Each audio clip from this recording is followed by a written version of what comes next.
Today on Locked On Canadiens, we're continuing our season preview content, and today's going to be your betting guide for this season. We're going to talk about the Canadiens, obviously. We're going to talk about players, but we're going to talk about the division and the league as a whole, and that's all coming up with a special guest on today's Locked On Canadiens. Your Locked On Canadiens, your daily podcast on the Montreal Canadiens, part of the Locked On Podcast Network, your team every day.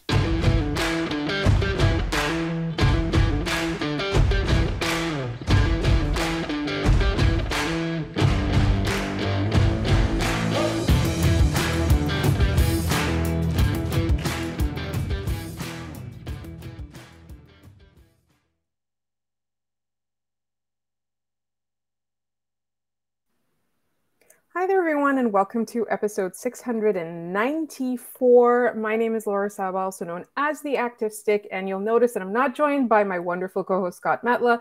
Unfortunately, he had a personal emergency, so we have a very special guest who's stepping in to provide us with some information, some insight. I'm very, very excited about this. Please welcome Jack Bond, the NHL betting analyst for Paramount Sports. Jack, how are you doing? And thank you so much for joining us today. I'm doing fantastic. It was where I live, it's our first real full day of fall weather. I woke up this morning, it was 55 degrees and it felt fantastic, which means hockey's right around the corner. So I'm happy to jump on and talk about the Canadian season along with the rest of the NHL and how some listeners and some viewers can make some money this year.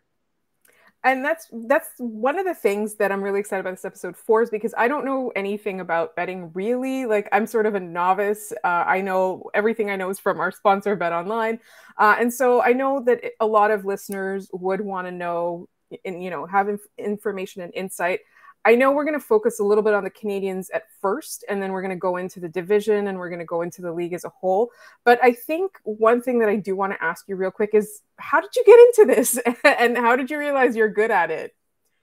It's actually a pretty funny story. I am a licensed attorney, and my last year of law school in particular, you kind of get that last little bit of the senior slide, I guess, that last year where you kind of give up a little bit or you're not paying as much attention in class. And for me, to pass the time during class, I was betting on sports. I bet on hockey and baseball pretty well. I bet on American football and UFC very poorly. And I realized I had a little bit of a knack for betting on hockey and baseball. So a mutual friend put me in touch with Lee Sterling, who oversees the whole operation here at Paramount Sports.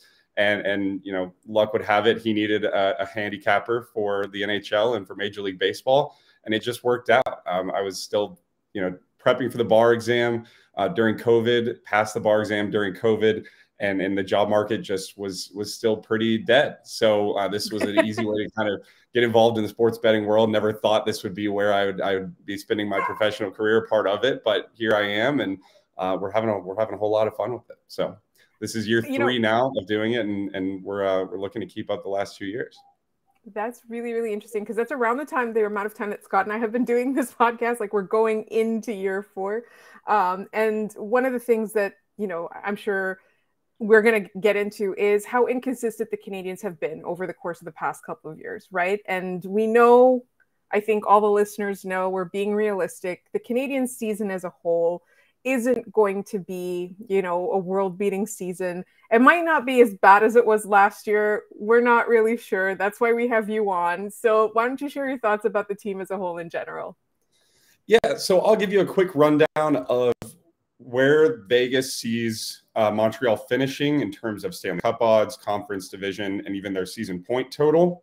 So just to start off, they're 150-1 to win the Stanley Cup. So they have just about the longest odds to win the Stanley Cup. They're not projected to be dead last in those odds. They've got Arizona and Chicago behind them, but that is a very low risk, very high reward bet if you're really thinking the Canadiens can make it back to the Stanley Cup or even win it. They're 75-1 or plus 7,500 to win the Eastern Conference. That ranks dead last in the East. As I said, Arizona and Chicago are the only teams who are longer shots to win the Stanley Cup, and then 66-1 to win the Atlantic Division. That's $100 to win $6,600. So if you really like them as a long shot to win the division this year in that loaded Atlantic Division, then you can go ahead and throw some money on that. The other bet, and one of the more common bets for NHL bettors is their over-under on their season point total. So Vegas puts these out every year, just along with their Stanley Cup and conference and division odds. They also have their over-under on points, as well as their odds to make the playoffs.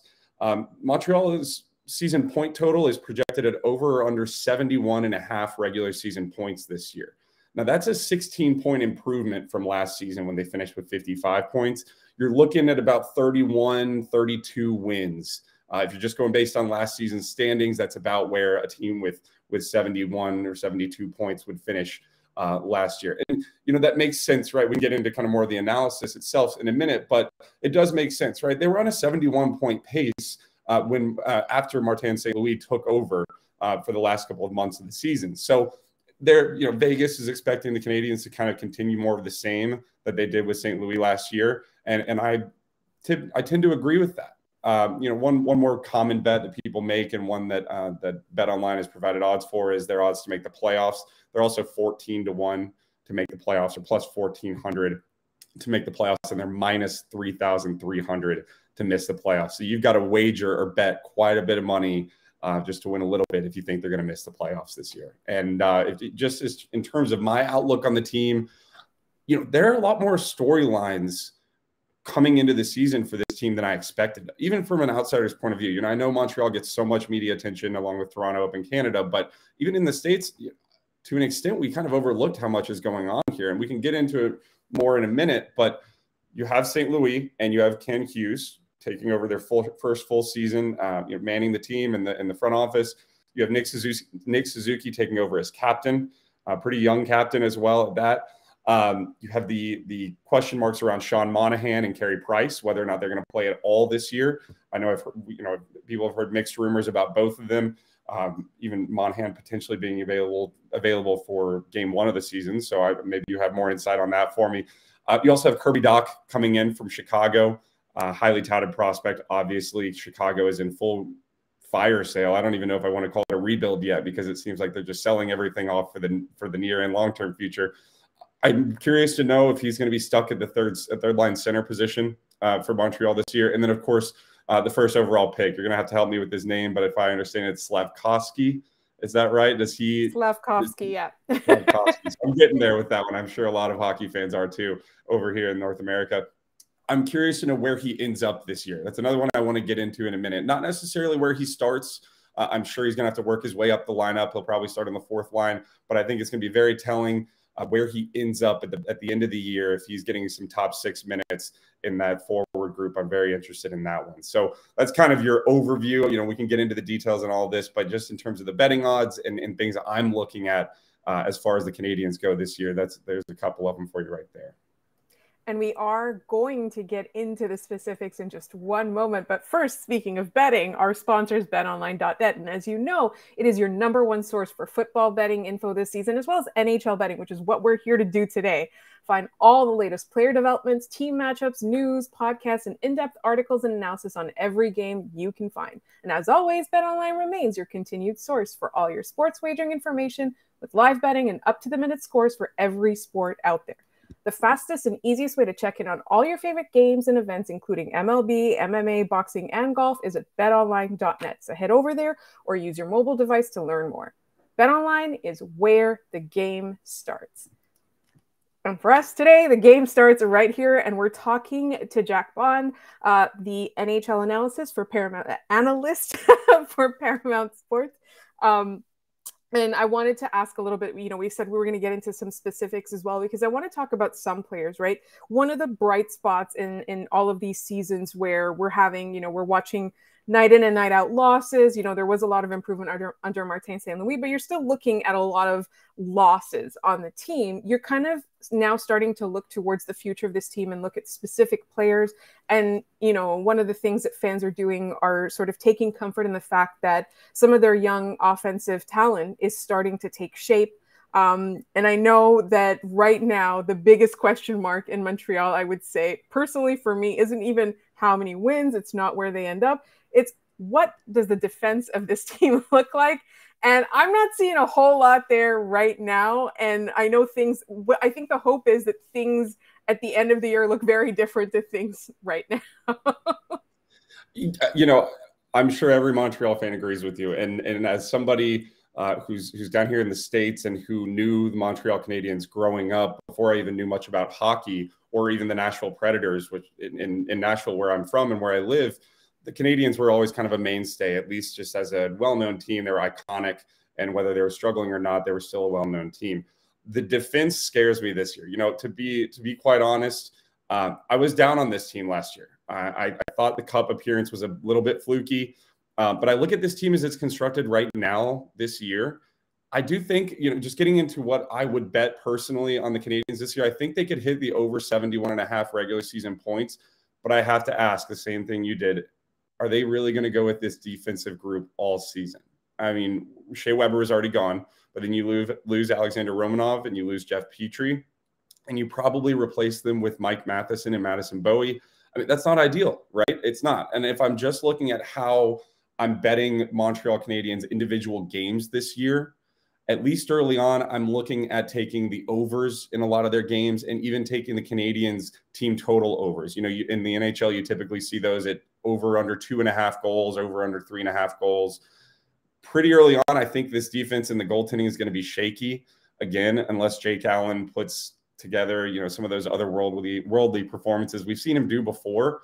But this offense it's going to be better, and it has to make up for that defensive group. It's kind of segueing from that, just aside from the defensive group specifically, I worry about a guy like Nick Suzuki. We brought him up earlier, but he's got so much thrust on his shoulders early on in his career. He's got the captaincy. He's got the first line center position obligations now. It feels like they want him to be kind of the best possible combination between a Philip Deneau and a Thomas Plekanec. But he got shredded in the defensive zone last year, along with the rest of the team, sure, but he's going to have to improve defensively to help out that defensive group. Does 70 points and maybe being a penalty kill anchor satisfy Canadian fans this year? Do they need more from him offensively and defensively? If he touches a point per game, I think you have to think this team is maybe even competing for 9th in the East or even a wild card spot, and you're certainly happy. But anything less than that and the struggles he had in the defensive zone, when you don't have a Petrie or in limited time, a Shea Weber to help you out back there, he could be exposed. And that's something that Canadiens fans have to worry about, especially if they don't have, those safety valves back there to help him out. So the defensive group is certainly going to scare me, but that's why you have these opportunities when you're betting on sports to bet on a total amount of goals scored or on a total amount of goals for the Canadiens specifically to score. If you really like them one night, but you just don't know if you can trust the goaltending situation or the defensive situation, because I don't think they really have a true number one defenseman right now, maybe not even a number two, then you can bet on the team total over 2.5 and sometimes they over 3.5. So those are some areas I'm going to look to take advantage of, especially early on this year when you've got all the momentum and you've got all the excitement of the new head coach, the new general manager, and obviously some new players to kind of play around with as well. So I'm curious because we're going to turn our attention a little bit to Slavkovsky because I wanted to spend a little bit more time on him. Nick Suzuki is definitely, I think for me, the key player on this team this year is Nick Suzuki, right? But one of the fun things to do is sort of speculate as to what kind of a season Slavkovsky will have.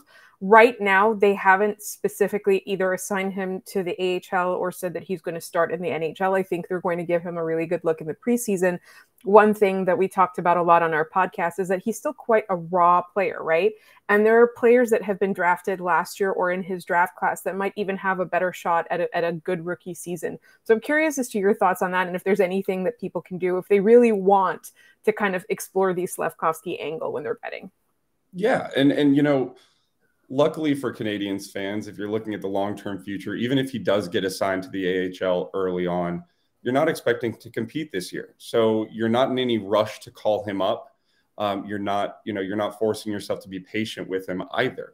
I think, if anything, if and when you do call him up, you just want him to be in the right situation. So they're at their own leisure here. It's one of the kind of hidden features of not expecting to be competitive this year is being on your own timeline. Obviously, the fans can get frustrated, and I get that. But at least for this year, he can get some NHL and AHL experience under his belt whenever they please, really. Now, he's, just in terms of betting on him, there's not going to be a lot of over-under props on a player's number of goals or points when they're a rookie.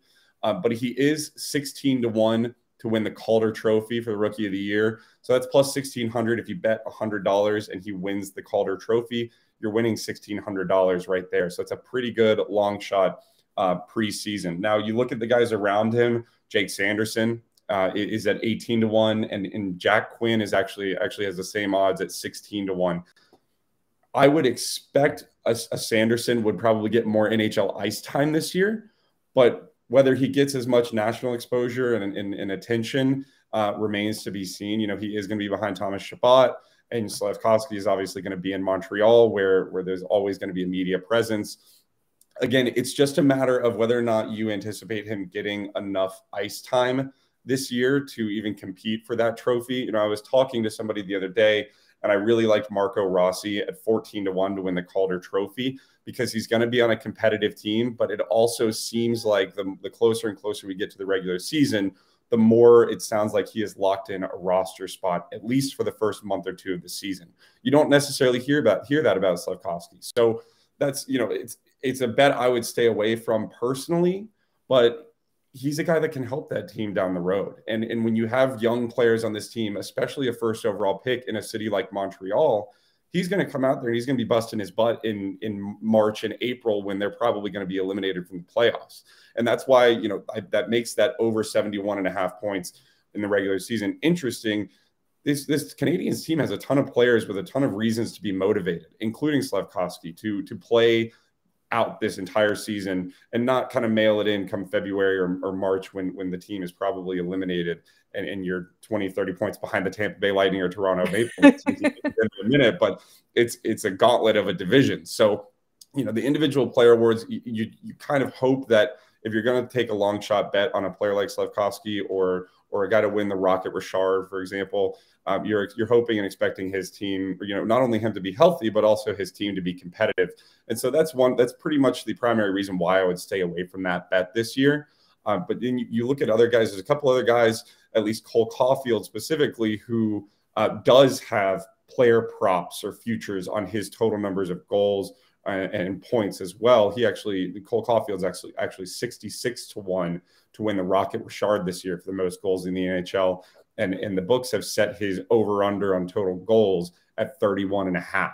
So if you think he's going to score 32 or more this year, I tend to think he will. You can take that over 31.5. And if you think he's going to struggle or he might deal with some injuries again this year, you know, you can take that under. But let's be honest, that's just not as fun. So that's what you're Slavkovsky. And then another guy I'm always interested in is Caufield. I would be interested in that over 31.5 goals as well. And we're going to turn our attention to sort of the rest of the division and the rest of the league. And that's all coming up in just one moment. All right. I wanted to ask about Maddie Veneers, because if I don't, then Scott will not forgive me. That's his dark horse for the season. So what are your thoughts on that?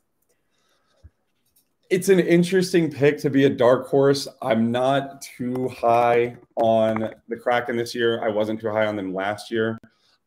He did get some ice time, if I remember correctly, late in the season last year. So, you know, that's always a plus if you're looking at a young player like this. You know, we saw it with Kirill Kaprizov and Artemi Panarin when they won their Calder trophies. They already had years of experience, whether it was in the NHL or the KHL. But he's competing for attention, and he's competing for points, and he's competing for ice time with a guy like Shane Wright and several young studs on that Kraken roster. So it's a tough one for me. You know, I'm looking at the odds right now. He is third behind Owen Power and Mason McTavish in terms of the favorites here. But still, if you like him, he's at 5-1. You bet $100, you can win $500 back on that bet. Or if you want to play it more conservatively, you can throw $10 on it to win $50. I just, you know, I've gotten it stuck in my head, and that sometimes that's a fault of a sports bettor that Marco Rossi would be my play there, just because that Minnesota Wild lineup seems like you can mix and match quite a bit. He's got some flexibility to move up and down, but with the Kraken, they've obviously had a lot of players come and go in their first year and a half in the NHL. So Veneers could certainly find himself on the top lines up there on the power play, getting this power play time. I'm worried that he's going to be fighting for attention and fighting for recognition with a guy like Shane Wright and a couple of those other youngsters in Seattle. I do think that the Wild kind of offer not just that flexibility, but that support. You were just talking about, your team has to be kind of competitive to help you along with those odds. So let's get back to the Atlantic and talk a little bit about how this season is going to shake out for the division rivals. It's interesting because it's been a big topic of conversation, even though the Habs are expected to finish last in the division, is that like, who's going to be at the top? What's going to happen to the Bruins? Are the changes that Ottawa made enough to propel them into the next level? Like, Ottawa's one I'm really curious about. So I'm excited to hear what you think.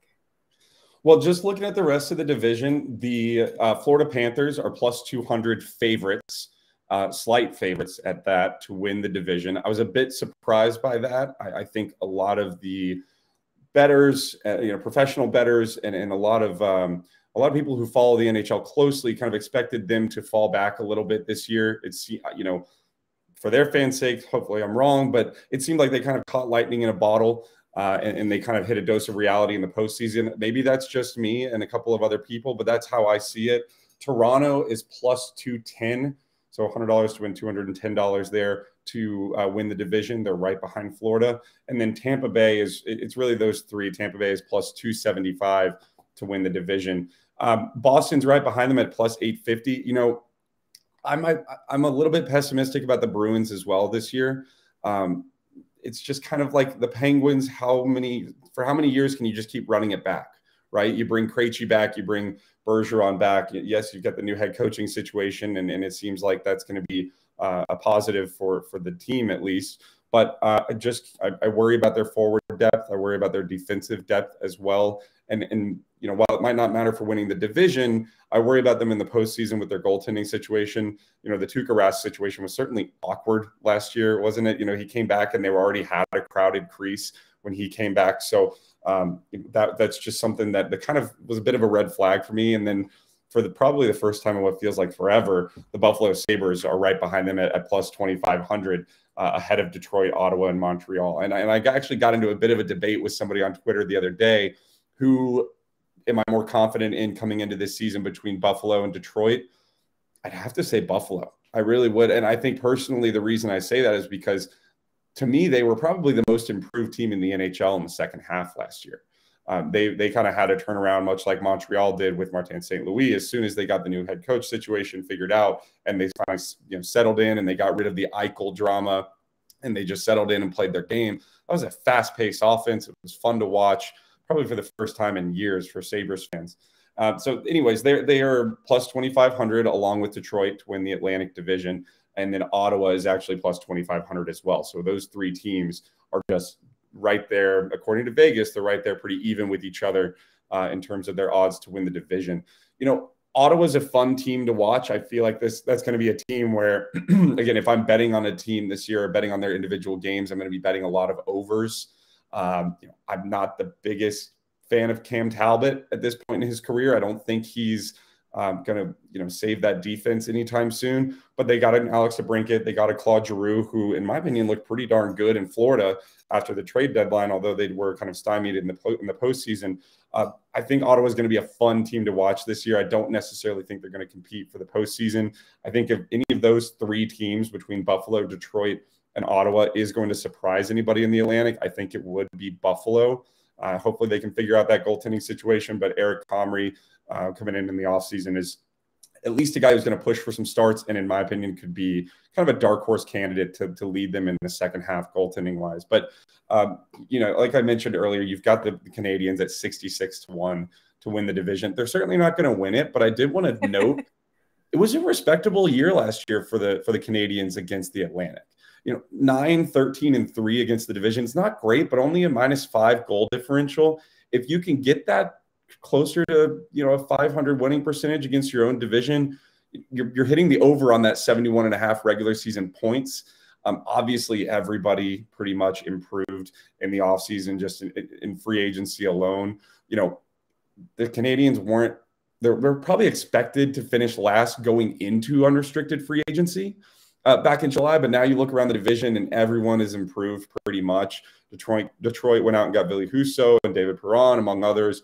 Ottawa got, like I said, DeBrincat and Claude Giroux, and then Buffalo might not have signed anybody, but I really do think they were the most improved team in the NHL in the second half. So it's not a surprise that Montreal is expected to finish last out of all those teams. But if they could finish, closer to a 500 record against their division and keep that goal differential right around 0, I think they're going to surprise a lot of folks. It's just, that division was already probably the best in the NHL, and it somehow got better. So that's something to keep in mind too. If you're betting on Ottawa, Buffalo, or Detroit to maybe make a run at the playoffs, or they're over on their points total, keep that in mind as well. Just about everybody got better in this division in the offseason, and they're going to have to face each one of those teams 4 or 5 times throughout the season. And the Toronto Maple Leafs are not guaranteed to have their annual 2 or 3 meltdowns against the Habs for absolutely no reason. Just really, really quickly, I'm curious about what you think the worst team in the NHL is going to be, because that is a big thing in Montreal, is that they still want to tank. In 2 seasons in a row, you can be eligible for the first overall, and they want, the Canadiens to really go for that. You can't convince a coach or players to lose on purpose. That's not happening. So I'm curious, Chicago is clearly doing everything they can. So I'm curious as to what you think the bottom 5 will look like, and where you think the Canadiens could see themselves at the end. Yeah, going back to what you mentioned, you can't convince a coach or players to tank for Connor Bedard or whoever you want it to be. I think that's especially true with a guy like Martin St. Louis, just knowing his personality, his playing style, and now his coaching style a little bit. He's 45-1 to win the Jack Adams Award. Which is actually pretty shocking to me as well. He is the second lowest or worst odds to win the Jack Adams Award. He's only 40-1 to be the first head coach fired this year. I don't think either of those are going to happen, but if I did have to put my money on either, it would be to win the Jack Adams, because you saw it with Todd McClellan in Los Angeles. You might take a team that's probably expecting to be a lottery team, and if you can even compete for a postseason spot, you're going to probably find yourself in the top 3, at least in terms of the nominees. Right now Montreal is 10-1 or plus 1,000 to have the worst regular season record in the NHL. So that's $100 to win 1,000. If you did want to place that bet and you want to maybe hedge your emotions, maybe, put your own money where the tank for Connor Bedard sweepstakes are. But that's actually the distant third highest odds, I should say, of the top teams or the favorites to have the worst record in the NHL. Arizona's plus 100 to have the worst record in the NHL. So they're pretty heavy favorites, almost odds-on favorites to have the worst record in hockey this year, which is, again, not a surprise. Chicago is coming in as second at 2-1 or plus 200 to have the worst record in the NHL. I think Arizona is the obvious pick to have the worst record, but I just don't know what Chicago's doing. I don't know what they're doing. I don't know when and where Patrick Kane will leave, as well as Jonathan Toews. I think that organization is just in the midst of a dumpster fire that they can't get out of right now, and they don't have really any real talent or young talent to hang their hats on either. At the very least, they could pick up some draft picks for Kane and Toews throughout the season. I thought, if anything, that would be a summer deal for both of those guys to get to new cities. But if I had to pick one team that's going to be the worst in the NHL this year, I think it'd be Chicago. I know, even if they aren't the worst team in the league, everybody's going to think the NHL is going to rig the lottery in their favor just to get them the number 1 overall pick, like we've always thought. But I do think they should have the highest odds to be the worst team in the NHL. And I look at a team like the Sharks. I think they're going to struggle a lot this year, just with a brand new head coach, a brand new general manager, and a team that has already gotten rid of, to an extent, their identity, trading away Brent Burns and letting Joe Thornton and Patrick Marleau walk. I think that team is in for a tough one this year as well. The Flyers are surprising to me. They're 18-1 to have the worst record, which actually is the same odds as the Blue Jackets. So apparently Vegas kind of thinks that the Blue Jackets and the Flyers might end up in around the same spot. I have bet against John Tortorella several times throughout my betting career. It hasn't gone very well for me. I think he knows that I'm amongst quite a few people betting against him. And so maybe he does just have a fire to light under the Flyers roster, but without Ryan Ellis and with still continuing questions in the goaltending category, as well as now some injury concerns for Sean Couturier, I think that'd be a good dark horse team to finish bottom 5. So if you were just asking me to list them no order, I'd have to go Chicago, Arizona, San Jose, Montreal, and just for fun, maybe the Flyers. I think those would be probably your bottom 5 this year. I think it'd make for a really interesting draft lottery too. You've got quite a few big market teams, and you've obviously got some organizations in some serious flux right now. So those are some teams I'd keep an eye on. And if you really are interested, maybe throwing some money on them to have the worst record in the regular season over at BetOnline. I was surprised that the Blue Jackets were that low because I thought they did a lot to try and improve. They've got a lot of young players that are exciting and should start with the team this year, or at least end up on the team at some point this year. So that was really surprising to me. So what about individual players? Who do you have your eye on? We talked about the Calder odds a little bit, but who do you have your eye on for some of the other major awards and accomplishments? Yeah, so I talked about Marco Rossi. Just as far as the Canadiens go, Jake Allen is 100-1 to win the Vezina Trophy.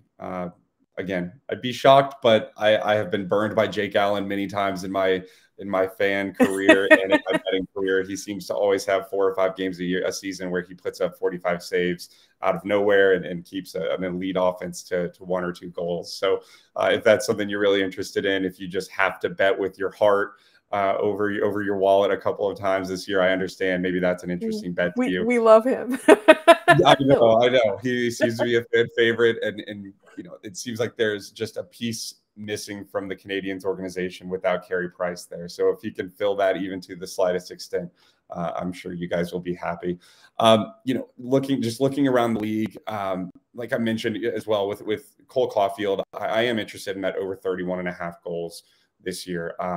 He kind of hit a dry spell until Martin St. Louis came in, it seemed, and then he was almost at a point per game.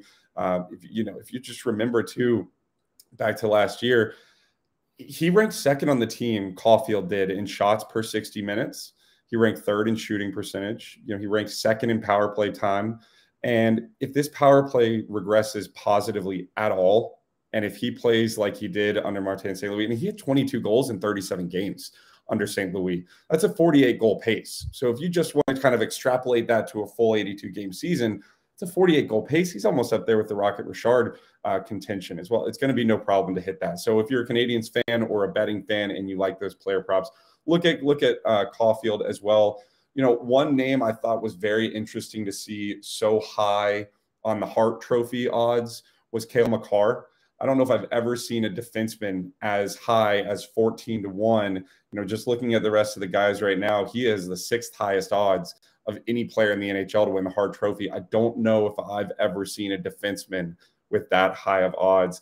But 14-1, you're still betting $100 to win $1,400. So you're certainly getting good value there if you like him to win it all.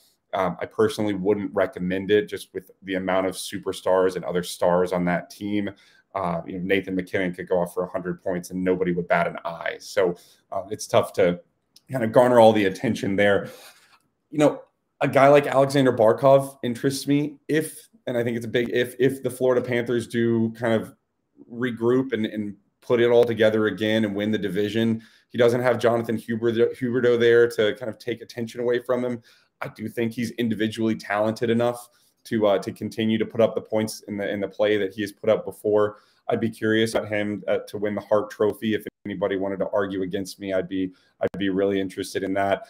And then another one I looked at as well in terms of the Vezina Trophy. You have your common names, the Igor Shesterkins and the Andrei Vasilevskis of the world are the odds-on favorites. But then you look down at Ilya Sorokin and maybe even at Jacob Markstrom. Markstrom, remember, he had that insane number of shutouts even in the first half last year of the season. He's with the Calgary defense that seems like it should be just fine this year. They obviously made the big Matthew Tkachuk trade in the offseason and picked up Mackenzie Weegar there. He might, if anything, help the defense. So at 14-1 plus 1,400 on Markstrom to win the Vezina, I think that's a pretty interesting one. Again, if the Flames can kind of regroup and maybe compete for or even win the Pacific Division, he's going to get all the more attention. He's going to get all the more acknowledgement. and maybe, you know, he's kind of due for a Vezina Trophy this year. So there's a couple of individual players I like. You know, you look at the Norris Trophy, it's a three-headed monster there. You're not finding much value on that one either. But, you know, Cale Makar plus 150, and then Roman Josi and Victor Hedman kind of bring up the back there. So I wouldn't really find much value on that award this year. It's going to be like that for the next few years, I think. It feels like, yeah, until somebody comes up and sort of challenges it. I know there's a lot of young defensemen that, you know, 2-3 years away, maybe we'll be having a different conversation. Last question. Where do you think Vancouver ends up? Oh, Vancouver. God bless. I only brought them up because I can't make sense of them, right? You were talking about Calgary, and I was like, I'm so curious, like, what happens with Vancouver? Like, I don't know what to think. I think the same. I think the same thing. You know, it seems like they tried to put together this kind of hodgepodge of experienced players that maybe still are, but at least once were kind of stars in this league.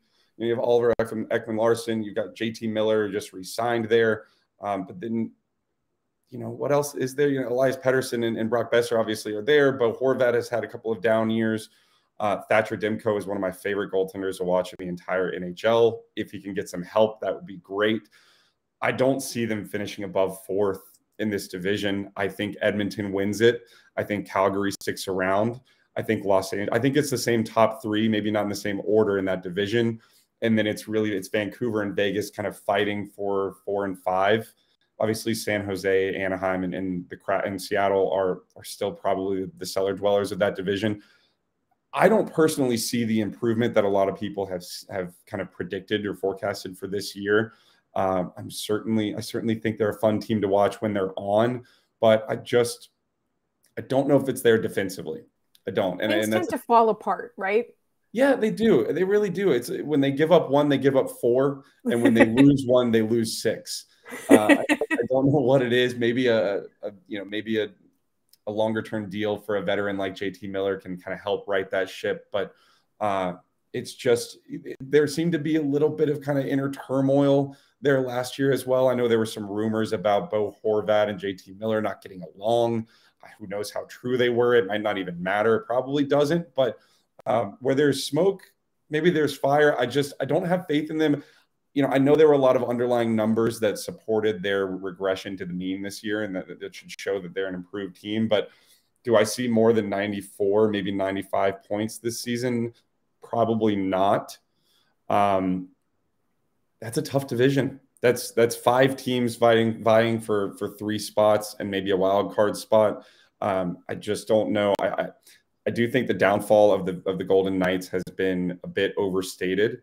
I think if I were to, you know, put those two, Vegas and Vancouver, head to head, I think it'd be a pretty interesting bet to see if you could get head to head odds on who has a better season or who has more points at the end of the year between Vegas and Vancouver. That'll be a fun one. That's an interesting one. And this conversation has been really fascinating. Like I said, I'm a novice to this, so I've gotten a lot of pointers, and I hope our listeners have gotten a lot of value out of this episode. So please, do you have any parting thoughts? And please tell people where to find your work. Yeah, you know, Montreal fans, hold on tight. It's going to be a roller coaster that's not going to have very many ups. You know, just looking at Vegas odds again, you got 3 teams in the Atlantic Division alone that have an over-under points total over 100 points this year. You got Toronto at under 107.5, Florida at 105.5, and Tampa at 103.5. So don't expect much, and maybe everything is a pleasant surprise for you this year. I know, you know, sports betting and betting on the NHL is brand new to a lot of people. The NHL has just now kind of started to embrace it. If you have any questions at all, feel free to follow me at Paramount NHL. You know, myself and Lee Sterling, we are a go 24/7. We have our website, paramountsports.com, as well. If you have any questions about joining us or getting to know more about sports betting and betting on the NHL and how we've done in my last 2 years with Paramount Sports, we have been tracked, or our picks have been followed on covers.com and on a leaderboard kind of 40 NHL sports bettors, professional bettors. And we've ended up first in the world each of those last 2 years. So we've had a great couple of years. You know, we had a max play where we kind of grade our bets 10 to 50 units, kind of on a spectrum. And we had a 50 unit max play last year on the Arizona Coyotes under 69.5 regular season points. We also had a preseason future on the Colorado Avalanche to win the Stanley Cup at plus 550. So we're looking to do it all over again this year. Again, if you want to sign up or if you want to just learn more, visit our website at paramountsports.com. Give me a follow at Paramount NHL. You can sign up for our NHL package right now. It gets you all the way through the Stanley Cup for just $797. Also give Lee Sterling a follow at Paramount Sports on Twitter. And if you have any questions, you want to talk to us on the phone, give us a call at 800-400-9741. We'd be happy to talk to you. Awesome. Thank you so much for your time. And hopefully Scott will be back tomorrow. So don't forget to subscribe to this podcast wherever you get your podcast, as well as on YouTube. You can follow us on Twitter at LO_Canadiens. You can email us at lockedoncanadiens@gmail.com. Thank you so much for listening, and we will talk to you tomorrow.